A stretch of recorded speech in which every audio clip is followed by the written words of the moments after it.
It was October 17, 2024, and the air in Hudson, New York, carried autumn's familiar bite, leaves spinning wildly on gusts of wind like sharp words waiting to be spoken. 38-year-old Marcus Reed rolled his weathered Ford pickup onto the gravel drive of his third property, a house he had poured his heart and sweat into restoring. The truck bed was cluttered with tools, symbols of the grit and work ethic that had built his small real estate foothold. Fresh from a meeting at the bank, Marcus still wore a charcoal blazer, sleeves shoved up to his elbows, ready to wrestle with the sagging gutters before his new tenant arrived. The two-story white clapboard house gleamed under the afternoon sun, porch wide and welcoming. To Marcus, it was more than property, it was proof. Every nail, every beam stood as a testament to the battles he had fought, the doubters he had outlasted. Raised by a nurse who worked double shifts to keep him fed and clothed, Marcus had clawed his way up from contractor to owner, flipping his first home at 24. This was his third house, paid off in full. A victory. Across the street, 32-year-old Jenna Clark struggled to hoist her suitcase from the back of a rented Subaru, her blonde ponytail whipping behind her as she cursed the long drive up from Albany. After a brutal breakup, she'd signed the lease on this Hudson rental in hopes of a fresh start, the hardwood floors and clawfoot tub calling to the designer in her.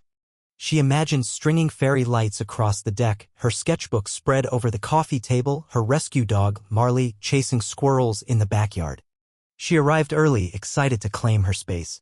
But when she glanced up and caught sight of Marcus, tall, black, broad-shouldered, and holding a wrench, something inside her twisted. Her eyes narrowed. Her lips curled. Without hesitation, she snapped, "Hey, who the hell are you and why are you on my property?" Marcus froze mid-motion, wrench halfway to a bolt. "Just doing some maintenance," he answered, his tone calm, steady. "Are you Jenna?" But Jenna cut him off, her voice sharp as glass. "This is private property. Get out or I'm calling the police." Marcus felt the ground tilt beneath him. That old, sick weight dropped into his stomach, the one that came from being instantly sized up as dangerous. Not a man, not a landlord, not a craftsman. Just a threat. He could have flashed the lease, shown the deed, pointed to the Reed Properties logo stenciled on the door. But one look at her face, red and unyielding, told him she wasn't ready to hear it. "Ma'am," he said slowly, deliberately setting the wrench down and keeping his hands where she could see them. "I'm Marcus Reed. I own this house. Check your lease-me names right there." Jenna laughed harshly. "Yeah, right? I'm meeting the real landlord. You're not him. Get moving, or I swear I'll have you arrested." Marcus's jaw clenched, the sting of her certainty burning deeper than he wanted to admit. Not this. Not here. Not on his own driveway. He grabbed his toolbox, his voice low but controlled. "I'm leaving. But you'll see my name. Believe that." He turned, walking to his truck as her glare bored into his back, gravel spitting beneath his tires as he drove off. Jenna stood rooted on the porch, suitcase at her side, feeling victorious. Inside the house, the smell of cedar and fresh paint filled the air. Marley trotted behind her, tail wagging, oblivious. Jenna hummed as she unpacked her art supplies, set her lamp on the side table, and arranged her space just the way she had imagined. She didn't even glance at the lease sitting unopened on the kitchen counter. Marcus, meanwhile, drove 5 miles to a diner, rage gripping the wheel so tight his knuckles turned white. He called Tanya Blake, his longtime property manager and trusted friend, a woman who'd stood by him since his first flip. "Tanya," he began, exhaling hard, "new tenant just ran me off the Hudson place like I was breaking in. Can you handle it? I'm not looking to make it worse." "I got this," Tanya replied without missing a beat. "You okay?" "Pissed but fine," Marcus muttered, pulling into the diner lot. He ordered his coffee black, no sugar, steam rising like the frustration he tried to swallow down. Life had prepared him for moments like these, but no amount of practice made it hurt any less. Back at the house, Jenna was stacking plates in the cabinets, humming as Marley dozed on the floor. When the crunch of tires on the driveway pulled her attention, she peeked out the window. A black Jeep rolled up and Tanya stepped out, braids neat, clipboard tucked beneath one arm, her expression stone cold. "Jenna Clark," Tanya called, her voice sharp. Jenna stepped onto the porch, flashing her best smile. "That's me. Thanks for coming. There was some guy here earlier." Tanya cut her off. "That guy was Marcus Reed, your landlord. You want to tell me why you ran him off his own property?" The color drained from Jenna's face. Wait, what? That was him. Tanya nodded slowly, eyes hard as steel. Signed your lease, didn't you? His name's right there. So tell me you had happened? Jenna fumbled for words. I didn't know. I thought he was breaking in. He didn't look like. Didn't look like what? Tanya snapped. Jenna's lips quivered. I don't know. Didn't look like the kind of man who owns 3 houses? The contractor who built this place with his own 2 hands. I'm sorry, Jenna whispered, face flushed. I didn't think. I just... Tanya's laugh was bitter. Didn't think to ask, did you? He was fixing your gutters. With a toolbox. On his own porch. She slapped her business card on the counter. He'll be back tomorrow. If I were you, I'd figure out how to make this right. Tanya left, her heels sharp against the gravel, leaving Jenna in the suffocating quiet of the house she'd so confidently claimed.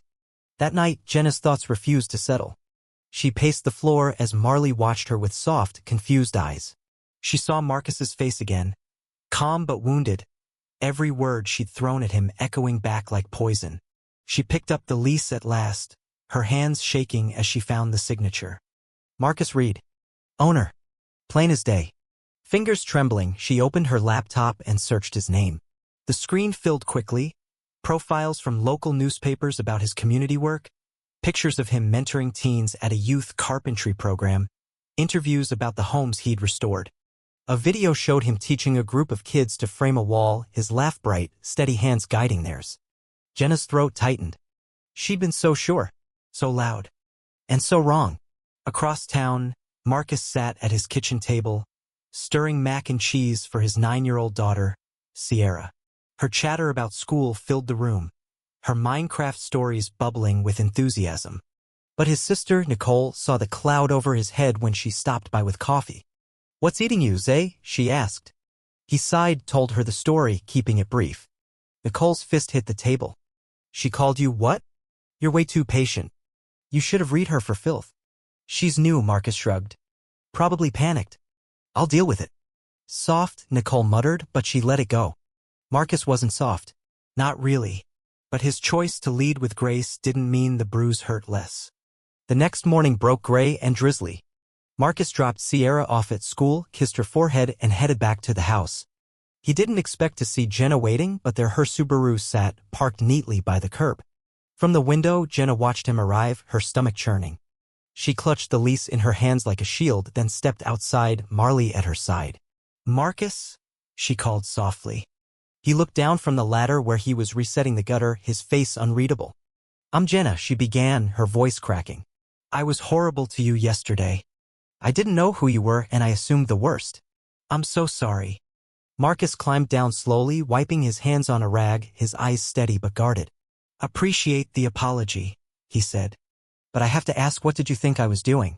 Stealing your welcome mat. Jenna's eyes filled with tears. I thought you were trespassing. Or worse. I don't even know why. Marcus shook his head, his laughter bitter. Trespassing on my own porch with a wrench in my hand. I know, she whispered, voice breaking. It's awful. I didn't see you, not really. I just saw what I was conditioned to fear. I feel like garbage. Marcus leaned against the ladder, arms crossed, eyes sharp. You didn't see me, or you saw what you wanted to see. Big black guy, must be trouble, right? Jenna nodded, unable to speak through the knot in her throat. Look, Marcus continued, his voice softening but still firm, I've lived this my whole life. People seeing a problem before they see a person. You weren't the first and you won't be the last. But it cuts deeper when it's on your own doorstep. Jenna wiped her eyes, swallowing back the shame. Is there anything I can do to make it right? Marcus took a slow breath, then exhaled. Stay. Live here. But think hard about why you jumped there so fast. Not for me. For you. That reflex? It'll burn you again if you don't face it. She nodded, tears falling freely now. Thank you for not hating me. He gave a half smile, small but real. I don't hate people for screwing up. Just don't make it a habit. Then he climbed back up the ladder and got back to work. Jenna stood frozen, Marley pressing into her leg, the weight of Marcus's words settling deep inside her. She didn't sleep well that night. Couldn't. Her thoughts gnawed at her relentlessly. The next morning she began to write. Why did I assume? She scribbled in her journal. What's buried in me that saw danger where there was none? The questions offered no easy answers, but they were honest. And it was a start. Marcus finished the gutters as the rain began to fall harder, his flannel shirt damp, his focus unwavering. Life moved on, tenants called about creaky doors and sticky windows, and Sierra's science fair approached.